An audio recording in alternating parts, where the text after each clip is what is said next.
நடிகர் அஜித்தின் வலது முழங்கால் மற்றும் வலது தோள்பட்டையில் வருகின்ற 24ஆம் தேதி அறுவை சிகிச்சை நடைபெற உள்ளதாம்.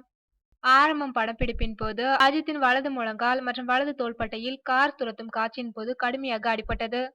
உடனடியாக அவரை மருத்துவமனையில் சேர்த்தனர். மருத்துவர்களின் தீவிர சிகிச்சைக்கு பின்பு அவர் குணமடைந்து தொடர்ந்து படப்பிடிப்பில் கலந்து கொண்டார். இந்நிலையில் அவருடைய முழங்காலிலும் தோள்பட்டையிலும் அவ்வப்போது வலி இருந்துள்ளது. வலி இருந்த பகுதிகளில் மருத்துவர்கள் ஸ்கேன் செய்து பார்த்தபோது உடனடியாக சிகிச்சை கொண்டால்தான் முழுமையாக குணமடைய முடியும் என்று கூறியுள்ளனர். தொடர்ந்து படப்பிடிப்புகள் இருந்ததால் உடனடியாக அறுவை சிகிச்சை அஜித்தால் செய்து கொள்ள முடியவில்லை. இந்நிலையில் அவர் வேதாளம் படத்தின் இறுதி நாள் படப்பிடிப்பில் கலந்து கொண்ட போது ஏற்கனவே அடிப்பட்ட இடத்தில் மீண்டும் அடிபட்டதால் வலி தாங்காமல் துடித்தாராம். மீண்டும் மருத்துவமனைக்கு சென்ற போது மருத்துவர்கள் அவருக்கு சிகிச்சை அளித்து உடனடியாக அறுவை சிகிச்சை செய்து கொள்ள வேண்டும் என்று அறிவுறுத்தியுள்ளனர்.